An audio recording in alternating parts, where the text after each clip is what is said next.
Telcos are now using AI for personalized content and smarter marketing as it could boost sales by up to 15%. To explore this, we are joined by Marco Sitkovich from M1 and Abhishek Srivastava from Arthur D. Little, Southeast Asia. So, what has changed in telcos' business model since the arrival of AI? Starting with Marco. Most recently, we witnessed the Gen AI revolution that is happening, and it's affecting all of aspects of the business model. Of course, for telco, this also is presenting a certain opportunities, and with these opportunities, I think there are two aspects of this. One is the very hard work in laying out the foundation, and for this, it's very important to go more towards the cloud native and digital assets, and make sure that we can also consolidate our data in a data lake and make a good structure around that data. On top of that, we can also build more advanced AI models and utilize the generative AI, large and small models as well, to build new capabilities for our business. One of the key things that we are considering as well in a telco is, on one side, leveraging our partnerships and our investments as well to build on those innovative investments that are coming from our partners. On the other side, it's very important that we also build on our capabilities, be it from the learning and the cultural point of view, because the Gen AI is also bringing new capabilities, and the way that we are approaching solving the business problem needs to also come with a fresh point of view, with the new learnings and new aspects that the Gen AI is bringing to the table. But also it is coming from the realization that we need to do some things internally as well in a different way. So some upskilling and reskilling is also required from a specific segments of our business. We see across the globe a wide spectrum of level of adoption.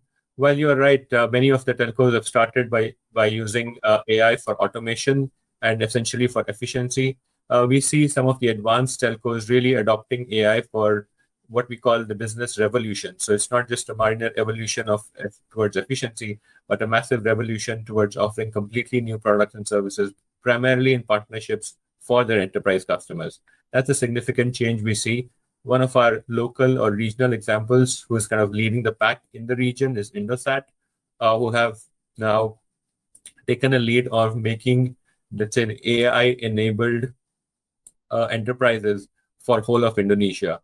One of the key milestones that they've achieved recently is to set up the local language large language model. They're taking a lead on that, and they're kind of essentially delivering on their promise of empowering Indonesia.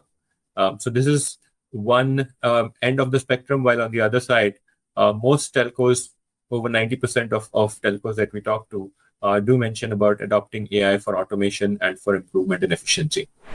Focusing on the bright side this time, is there any way for AI to enhance customer experience beyond automation? Abhishek, I believe you were also able to mention some of these earlier.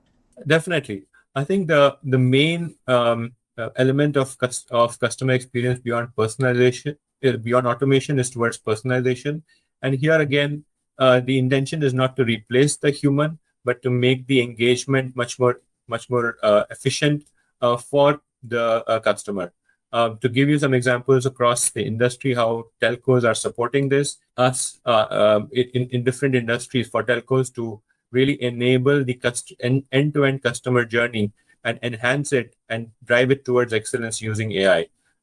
One example, for example, in shipping industry, where telcos are supporting their clients, is to enable the agent who is taking the booking from the customer to be much more ready, much more efficient in taking the booking and making this whole process better. So it is beyond automation for the telco. It is telco adopting industry-specific solutions and really playing a role in transforming other industries. That's how we see telcos playing a much bigger role. As I said, Indosat is one example, but you have even wide-ranging examples from Europe as well, where telcos are really making their mission to make their enterprise clients more AI-enabled. So when it comes to the customer experience, there are a lot of opportunities for us to look at, and we are already quite deep into the some areas. For example, the chatbot is something that's been with the telcos for years. And for example, in M1, we already have a Mindy, which is a chatbot virtual assistant, who is actually serving with 100,000 of unique customers monthly and is able to handle 90% of general queries. So for this, and when it comes to the more generic queries, even the virtual assistant or virtual sales assistants have already done a lot of work. But now getting deeper into the customer experience and helping us to also serve our customers much better, I think even now we can see that the market is ready to define the Gen AI assistants and the co-pilots to be very much role specific. So we can even start defining the exact roles and responsibilities to the Gen AI assistants that can really augment our teams, even replace some roles, and in the future probably replace entire functions. And that is a very new dimension that can also help us in the future to better serve our customers and make sure that we can also turn our focus to the more value transactions instead of only transactional queries and the service requests. Now, considering everything mentioned, overall, how did AI change the game for telcos manpower? Go ahead, Marco. Yeah, so as I already mentioned, the one aspect is internal aspect in terms of the getting better equipped with the new technologies, understanding what are the new capabilities and new opportunities for us that we need to adopt. It all starts internally, and we are investing also at M1 a lot during this year to make sure that we have increased that knowledge, and especially the digital office to become a trusted business partner for all of our business units when it comes to any AI-related discussions. By achieving this, first of all, we can also understand what are the good opportunities and what is the what the suppliers and our vendors and partners are offering, and assess this in the right context in terms of the business case and the business opportunities that we need to address. On the other side is also helping us to build this internal capacity for the future development of the similar capabilities in-house and internally. On the other side, I think there is a great opportunity for our network management, where we can also enable ourselves to analyze the vast amounts of data in real time and optimize our service performance at scale. This will help us to build some predictive and preventive algorithms to help our service resilience and prevent the outages or solve the incidents much faster.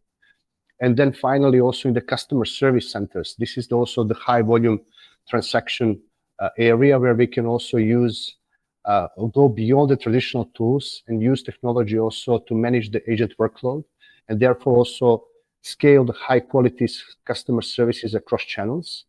And as I said earlier as well, by using technology, offload our agents from the transactional efforts and move over to the high value transactions as well. Yeah, this is not just for manpower, but I think AI changes the game completely for telcos. Historically, telcos have kind of shied away from adopting new innovation. Just looking back, telcos had the technology to do WhatsApp much before WhatsApp became mainstream. They did not do it because they wanted to protect their SMS revenues. In recent times, for enterprises to protect their enterprise service revenue, telcos did not adopt CPaaS, for example. So others took the lead. But AI is this unfettered opportunity, something where telcos do not risk losing their existing revenue sources, but have the opportunity to really go beyond and enable their end customers, primarily enterprises, but also their direct customers, to have a much better experience. On the manpower side, of course, there's a whole debate on whether the AI is going to replace the human. My and ADL's strong conviction is it is not. What is going to happen is that there's going to be a massive change in the type and quality of jobs. And of course, there's at this stage, as I talk to not just my telco clients, but across different industries for all clients, the dearth of AI talent is a big, the war for AI talent, so to speak, is a big thing. But that we expect to ease out over a long period of time. And what will happen is that there will be more creative and more exciting jobs for all. Thank you so much for joining us today, Marco and Abhishek. Looking forward to having you both back on the program. Thank you and goodbye. Once again, those were Marco Setkovich, Chief Digital Officer at M1, and Abhishek Srivastava, Principal at Arthur D. Little, Southeast Asia. For more news, visit asiantelecom.com.